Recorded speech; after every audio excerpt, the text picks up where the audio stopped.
एक हाथ उड़ा, चेहरा और पैर जख्मी, लेकिन फिर भी उसने हार नहीं मानी। अकेला घायल लक्ष्मण गुरुंग 31 दुश्मनों को मार गिराया और 200 जापानी सैनिकों को पीछे हटने पर मजबूर कर दिया। यह कोई आम इंसान नहीं था, यह इतिहास का सबसे बहादुर गोरखा था। यह कहानी है उस वीर योद्धा की जिसने अपने खून और हौसले से इतिहास के पन्नों को लाल कर दिया। यह है लक्ष्मण गुरुंग, गोरखाओं का वो नाम जिसे मौत भी हरा नहीं पाई। द्वितीय विश्व युद्ध के आखिरी चरणों में बर्मा के घने जंगलों में एक गोरखा सिपाही लक्ष्मण गुरुंग ने इतिहास में अपनी जगह पक्की की। मई 1945 की एक रात में इस युवा सैनिक ने जो किया वह विश्वास से परे है और वीरता के सबसे अद्भुत कारनामों में से एक है।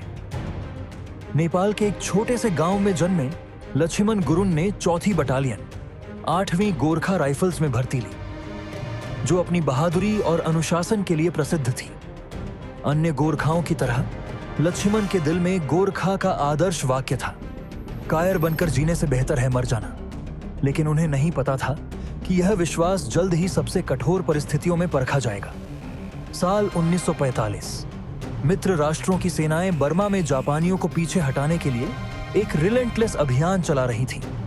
इस ऑपरेशन के तहत लक्ष्मण की टुकड़ी को एक महत्वपूर्ण सप्लाई रूट की रक्षा का काम सौंपा गया। लेकिन 12 मई की रात उनके लिए एक बुरे सपने में बदल गई। लक्ष्मण और उनकी टुकड़ी, जो संख्या में केवल 10 थी, को 200 से अधिक जापानी सैनिकों के हमले का सामना करना पड़ा। जंगल गोलियों की आवाज और धमाकों से गूंज उठा। दुश्मन ने खाइयों में ग्रेनेड फेंकने शुरू कर दिए। अराजकता के बीच एक ग्रेनेड लक्ष्मण की खाई में गिरा। बिना किसी झिझक के उन्होंने उसे उठाया और दुश्मन की ओर फेंक दिया। दूसरा ग्रेनेड आया और उन्होंने उसे भी वापस फेंक दिया, लेकिन तीसरा ग्रेनेड उससे पहले फट गया। इस विस्फोट ने उन्हें गंभीर रूप से घायल कर दिया। उनका दायां हाथ उड़ गया और उनके चेहरे और पैर पर गहरी चोटें आईं। खून से लथपथ और बुरी तरह घायल ज्यादातर लोग ऐसी हालत में लड़ने के काबिल नहीं रहते, लेकिन लक्ष्मण कोई साधारण सैनिक नहीं थे। भारी दर्द के बावजूद लक्ष्मण ने अपनी खाई छोड़ने से इनकार कर दिया। उन्होंने खुद को खाई की दीवार के सहारे टिकाया, अपनी राइफल को बाएं हाथ में पकड़ा और दुश्मन के अगले हमले के लिए तैयार हो गए। अगले 4 घंटे तक जापानी सैनिकों की एक के बाद एक लहर उन पर हमला करती रही, लेकिन लक्ष्मण अडिग रहे। हर बार दुश्मन हमला करता, लक्ष्मण ने बिना रुके गोली चलाई और हर निशाना सटीक था।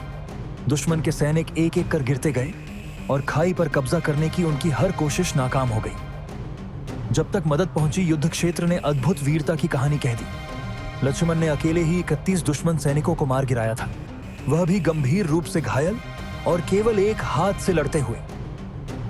अपनी अविश्वसनीय बहादुरी और दृढ़ संकल्प के लिए लक्ष्मण गुरुंग को विक्टोरिया क्रॉस से सम्मानित किया गया, जो दुश्मन के सामने साहस के लिए दिया जाने वाला सर्वोच्च सैन्य सम्मान है।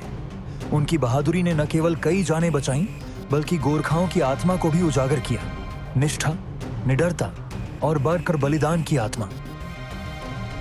लक्ष्मण गुरुंग की कहानी केवल एक आदमी की बहादुरी की नहीं है, यह गोरखा आदर्श का प्रतीक है और हमें याद दिलाती है कि जब साहस और दृढ़ता भय और पीड़ा से ऊपर उठते हैं तो क्या हासिल किया जा सकता है। लक्ष्मण गुरुंग ने 2010 में इस दुनिया को अलविदा कह दिया, लेकिन उनकी विरासत आज भी जीवित है। उनकी कहानी आने वाली पीढ़ियों को सबसे अंधेरे समय में भी साहस की शक्ति पर विश्वास करने के लिए प्रेरित करती है। अगर आपको यह कहानी प्रेरणादायक लगी तो लाइक, शेयर और सब्सक्राइब करना न भूलें।